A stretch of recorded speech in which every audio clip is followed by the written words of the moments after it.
This video is sponsored by Audible. With a 30-day trial, you can choose one audiobook and 2 Audible originals for free. Just go to audible.com/companyman or text companyman to 500-500.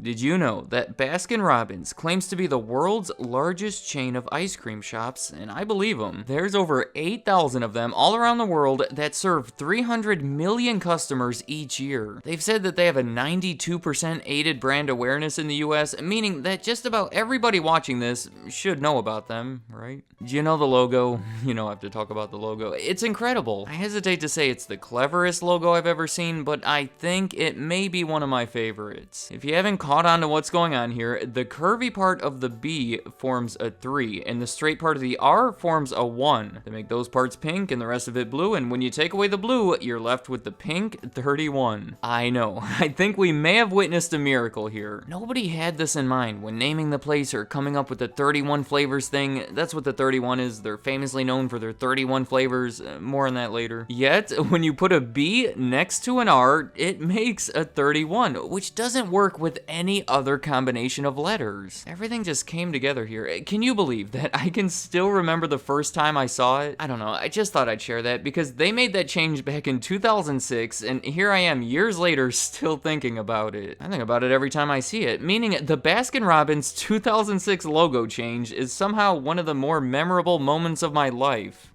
Huh. The real question is, how did it take them until 2006 to do this? When you have a miracle on your hands, you don't wait 59 years to feature it. And I have a theory, but first, let's go back and take a look at Baskin Robbins. The name of it comes from the last names of Burt Baskin and Irv Robbins, 2 people that really seem like they were meant to be in business together. Burt Baskin learned about ice cream while he was in the US Navy stationed in the South Pacific during World War II. These were strange circumstances, but he somehow obtained some equipment and started making ice cream for the other soldiers. He even got a little experimental with it when he started utilizing some of the tropical fruits that he found in the area. After the war, he wanted to continue with the ice cream business, so he opened up his own parlor in California. Now, Irv Robbins had been in the ice cream business his entire life, going back to when he was a teenager in the 1930s. His father had a store, and he managed the ice cream counter that was contained inside of it. He was a creative person too, always looking to make something different. At the time, it would have been incredibly difficult to find an ice cream flavor that wasn't vanilla or chocolate, maybe strawberry. But Irv Robbins was creatively branching out and taking it upon himself to create some new flavors. He too entered the military during World War II. It was the US Army. It took him away from the industry for a while, but as soon as he returned, he took $3,000 that he had saved up, cashed out a $3,000 insurance policy that he had received for his bar mitzvah, and used the $6,000 to open his own ice cream parlor in California. Now, these are incredibly similar stories, don't you think? They took slightly different paths, but ended up in the exact same position, both of them now attempting to run their own ice cream business. They were even alike in the way that they were unlike everyone else. I'm talking about the creative new ice cream flavors. In a time where that kind of thing was mostly unheard of, here were 2 separate people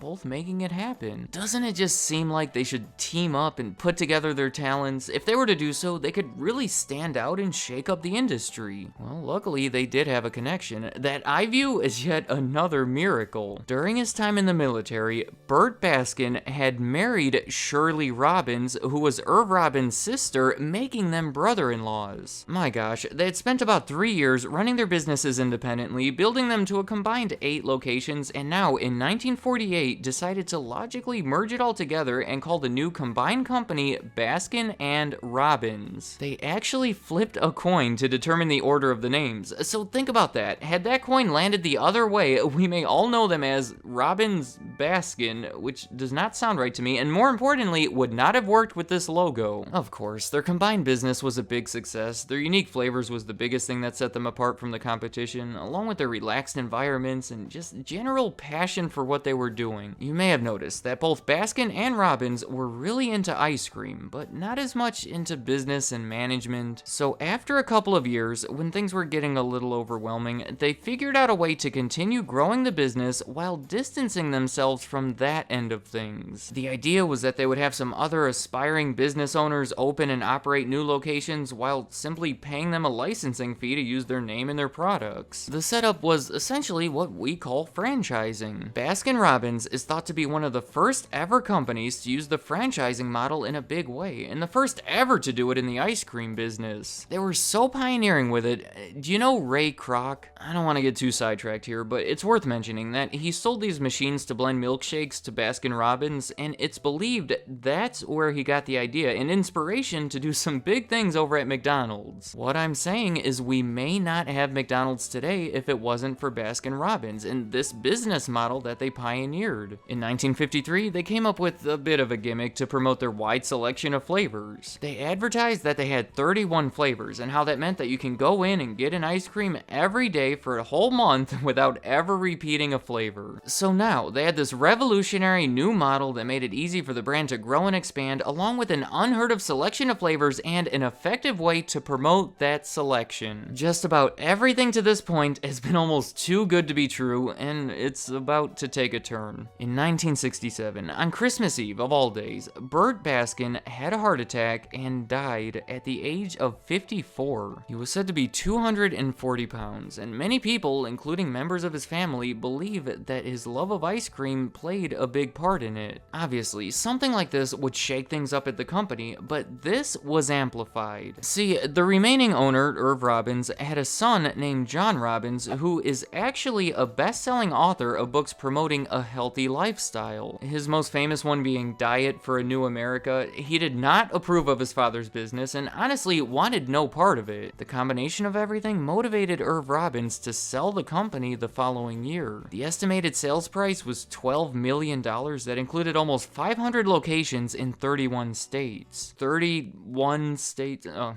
okay.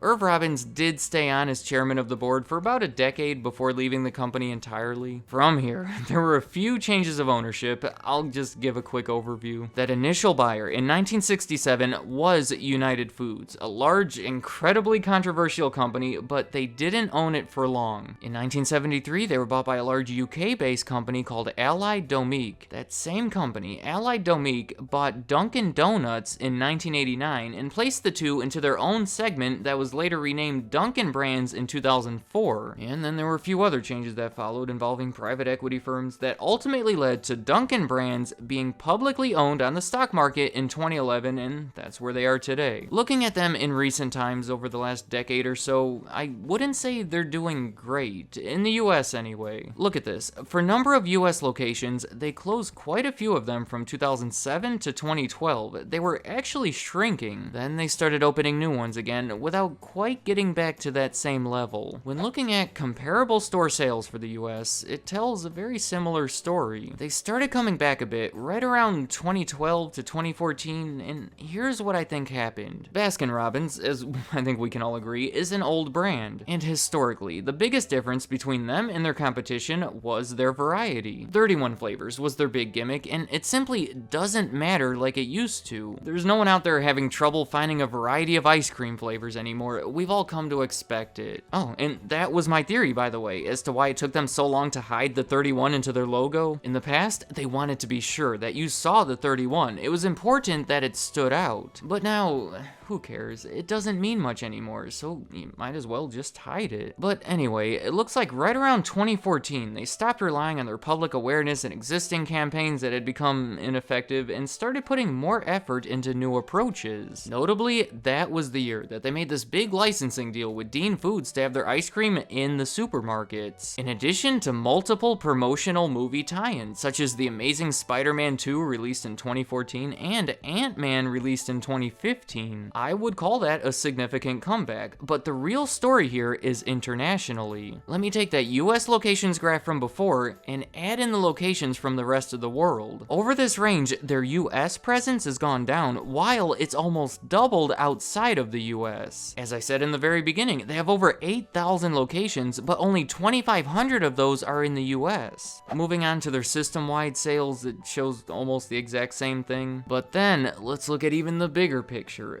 Baskin Robbins is completely franchised. The same thing goes for Dunkin' Donuts. So all the revenue that they receive is through royalties and advertising fees, things like that, not from the direct sales of ice cream or donuts. Well, only 4% of their total revenue comes from Baskin Robbins US locations. It's up to 13% if you include international, and even more when you start dealing with the advertising funds, but we can clearly see what's most important to their business. And I would think what's most important would be where they're more likely to invest. Let me know in the comments, what do you think about Baskin Robbins? I'd say as a business, they're hanging in there alright, maybe a little past their prime, but that's no reason why we shouldn't respect what they've done in the past. We have two men that followed their passion, and in doing so, helped shape the ice cream industry and arguably the entire fast food industry. With their iconic 31 flavors, and they were franchising back in the early 1950s, who else was doing that? So any thoughts you have about the ice cream, the business, or the people involved throughout the years, leave them in the comments. I'd like to hear what you have to say.